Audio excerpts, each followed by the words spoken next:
Հարգելի գործընկերներ, ողջունում եմ ձեզ։ Այսօր քննարկվում է, ինչպես երեկ էր նաև քննարկվում, ազգային ժողովի նախագահի տեղակալի պաշտոնում պարոն Վահագն Ալեքսանյանի թեկնածության հարցը։ Երեկ պարոն Վահագն Ալեքսանյանը այստեղ էր, այս ամբիոնի մոտ էր եւ խոսելուց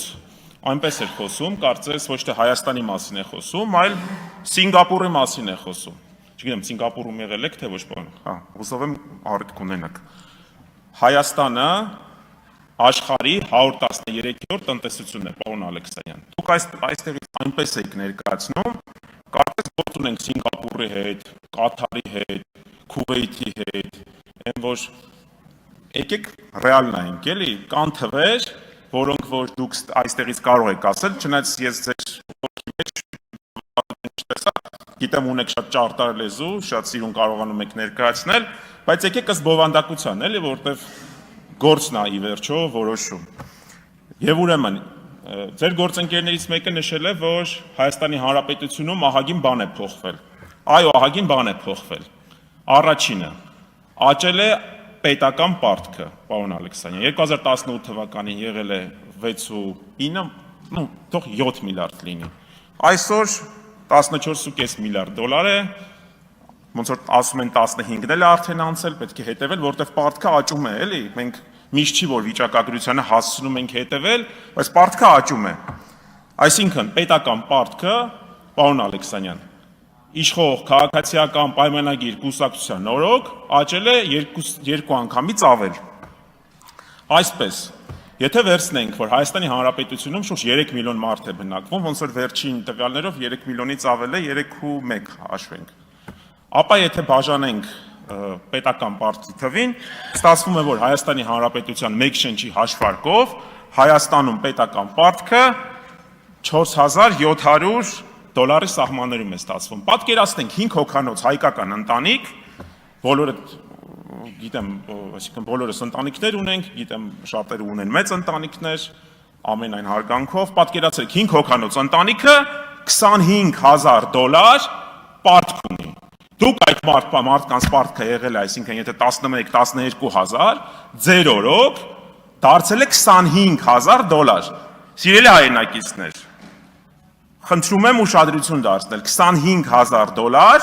ձեր ընտանիքը պարտք ունի, եթե ձեր ընտանիքում ապրում է, ձեր ընտանիքի կազմը 5 հոգանոց ընտանիք է։ Հետո, լավ, վերցրել եք պարտքը, եկեք նայենք ինչ է փոխվել Հայաստանում։ Պարոն Ալեքսանյան, գիտեք, որ Հայաստանում աղքատությունը եղել է 23.5, թող լինի 24%, լավ, կլորացնենք դեպի հոգուց ձեզ։ Հիմա շուրջ 20% է, 21% է, էլի հոգուց ձեզ են կլորացնում, 2-3% ընդամենը իջել։ Կթվա, որ դե լավ է, էլի, դե 2-3% իջեցրել ենք պարտքը։ Բայց եկեք մատ համեմատենք հարևանների հետ, մեր հարևան Վրաստանի հետ։ Շատ եք սիրում հարևանների օրինակները բերել, Եվրոպայի օրինակները բերել։ Վրաստանում այս ժամանակահատվածում շուրջ 2 անգամ պետական պարտքը իջել է։ Շուրջ 2 անգամ, ափսոս պարոն Բաբկենթունյանն այստեղ չէ, թե չէ ձեր ելույթից առաջ կհուշեր, կոնկրետ թվերով կկարողանայիք նաև հնա հաշվարկով, ճիշտ ասած, մյուս ելույթին բան կանեմ, հնա հաշվարկով, միգուցե իջել է, բայց բոլոր դեպքերում, էլի, եկեք մատ հասկանանք ինչ է եղել, պարոն Սերգեյ, հեսա բան կանեմ։ Տեսեք, եթե վերցնում ենք աղքատության մակարդակը, այսինքն թվում է, որ իջել է, բայց եկեք մատ նայենք մարզերով։ Պարոն Վահագն Ալեքսանյան, գիտեմ դուք եւ պարոն Փաշինյանը ծնունդով Իջևանից եք, եկեք մատ Տավուշի մարզից ցուցանիշը նայենք, իմ պապիկս էլ իդեպ Տավուշի մարզից է։ Ուրեմն, Տավուշի մարզում աղքատությունը եղել է 2018 թվականին 25.6%, հիմա ըստ վիճակագրության, ես էլ չեմ հավատացել այդ թվին, 39.9%։ Պարոն Ալեքսանյան, 39.9%, դուք պատկերացնում եք, այսինքն շուրջ 15%-ով աղքատությունը Տավուշի մարզում աճել է։ Իրականում ես իմ ելույթը ավելի շուտ պետք է լիներ, ուղղակի ասացի, բայց ստուգեմ էլի, ի վերջո, էլի իրոք այդ մի քանի աղբյուրից ստուգել եմ, այո, այսինքն ի՞նչ է ստացվում, որ ենթադրենք 100 Տավուշ է ցույց, 40-ը աղքատ է, եւ 15-ը այդ 40 աղքատներից 0-ը աղքատացել։ Պարոն Սերգեյ Բագրատյան, հարգանքներս ձեզ։ Գիտեմ, որ Վայոց ձորի մարզպետ եք եղել,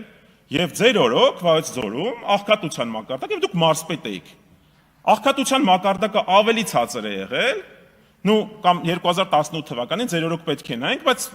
ենթադրենք էլի, որ նաեւ, այսինքն ձեր օրոք սենց ասեմ, 2018 թվականի տվյալով եղել է 1 վայրկյան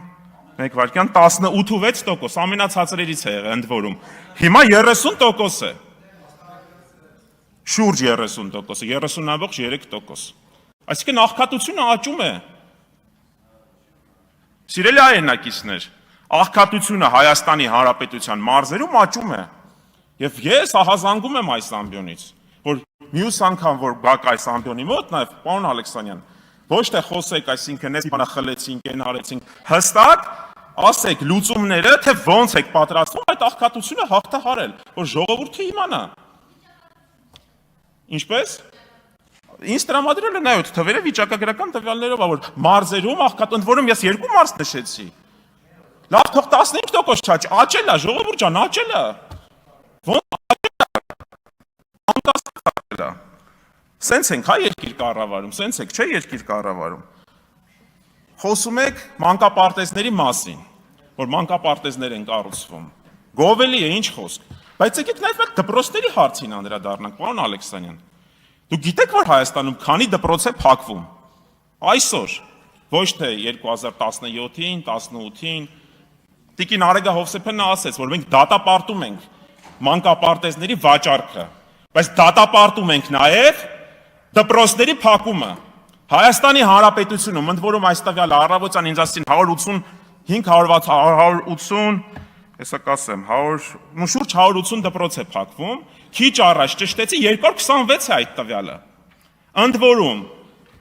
ձեր հայրենի Տավուշի մարզում 14 դպրոց է փակվում, Սյունիքում, որ Հայաստանի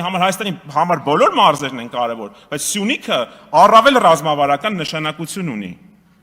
48 դպրոց է փակվում Սյունիքի մարզում։ Ինչն է խնդիրը այս դպրոցները պահել։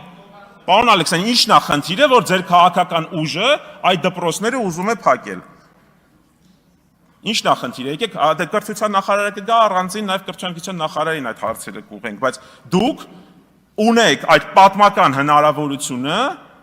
չեղարկելու այդ որոշումը, ասել ժողովուրդ սխալվել ենք, չենք թողի այդ աշակերտներին գնան հարևան գյուղերի դպրոցներին, հիմա կասեք նոր դպրոց ենք սարքել, բայց 30-40 կիլոմետր այդ մարդիկ պետքա ձմեռը, երբ որ ճանապարհներ են փակվում, անանցանելի ճանապարհներ են լինում։ Չէ՞ դե պարոն Սարգսյան, դե փաստացի էլի ձմեռը դուք պատկերացրեք երեխա է, պետքա տանեք կողքի գյուղ պլյուս այդ դպրոցը նաև աշխատատեղ է, ժողովուրդ, հասկանալի է, որ գործարան չի, որ մարդիկ այդտեղ այսպես ասած հավելալ արժեք ստեղծեն, նյութական արժեք նկատի ունեմ, բայց աշխատատեղ է, չէ՞, այդտեղ ոնց է չլինի դպրոցի ուսուցիչներից բացի, նաև այնտեղ վարչատնտեսական անձնակազմ կա եւ այլն, այսինքն նաև սոցիալական հարց է լուծում։ Դուք ոնց որ դուք պարոն Սարգսյան, դուք եղել եք նաև ոնց որ Վայոց ձորի մարզպետը, չէ՞, դուք էլ Վայոց ձորի մարզի մասով հաստատ այդ տվյալները կունենաք։ Դեռևս այսքանը այլ բազմաթիվ վիճակագրական տվյալներ կան, որոնք որ ընթացքում արդեն պարոն Բաբկեն-Թունյանն էլ եկավ, տնտեսական հանձնաժողովի շրջանակներում, այլ ձևաչափերով կքննարկենք, դե կգաք բան կանեք։ Եվ վերջում, հարգելի տիկին Մանավազյան, դուք որ ասում եք, որ մենք եկել ենք մեծ բիզնեսից։ Այո, մենք եկել ենք մեծ բիզնեսից, ես, պարոն Կարապետյանը, պարոն Ղազինյանը, ունենք մարդիկ, որոնք որ եկել են գյուղատնտեսությունից։ Օրինակ, պարոն Հարություն Մնացականյանը, 0-ից մարդ գյուղատնտեսական, դրա մեջ իրականում վատ բան չկա, բիզնեսն է, որ այս հարկերը վճարում է։ Դուք էլ որպես հաշվապահի, այսպես ասած, կրթություն, հաշվապահական կրթություն ունեցող անձ, դա շատ լավ պետք է հասկանաք եւ այն կոնտեքստում, որ դուք ասում եք, որ բիզնեսից եք եկել եւ նայում եք մեր խմբակցության կողքին, ինձ թվում է դա նվազագույնը ինչ որ դատապարտելի չի, էլի։ Շնորհակալություն։ Այո, շնորհակալություն։